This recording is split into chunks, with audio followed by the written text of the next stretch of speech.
রাজশাহীর দুর্গাপুর উপজেলার নওপাড়া গ্রামের ওসমান আলী পিয়ন পদে নিয়োগ পেতে নওপাড়া কলেজের নামে লিখে দিয়েছিলেন 10 কাঠা জমি ও অধ্যক্ষকে দিয়েছেন স্ত্রীর গয়না বিক্রির 1.5 লাখ টাকা। চাকরি হয়নি, 15 বছরের শ্রম বৃথা। মানসিক ভারসাম্য হারিয়ে মারা গেছেন ওসমান। এখন তার মা, স্ত্রী ও 2 সন্তানের সংসার চলছে অর্থকষ্টে।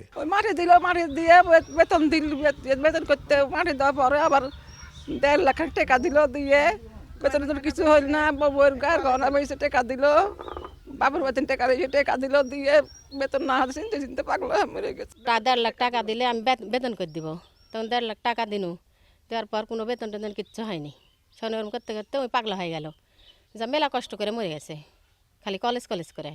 শুধু ওসমান নন, নওপাড়া মহাবিদ্যালয়ের বিভিন্ন পদে চাকরির জন্য জমি ও নগদ টাকা দিয়ে প্রতারিত হয়েছেন অনেকেই। চাকরি না পেয়ে আদালতে মামলাসহ বিভিন্ন দপ্তরে ঘুরেও মেলেনি প্রতিকার। চাকরির জন্য আমার 1 বিঘা জমি দেওয়া হয়েছে। ওই সময় সর্বপ্রথম আমার জমির উপর এখনো গর্দা দণ্ডায়মান আছে। সে প্রতারণা করে আমার কাছ থেকে আরও টাকা চাই, কিন্তু আমি টাকা দিতে রাজি না। আমাকে নিয়োগ দেওয়া আগে, আমাকে ভুল দেখায়, ভুল কাগজপত্র দেখায় বোর্ডও করছে, কিন্তু বোর্ডে আমাকে টাকা নেই।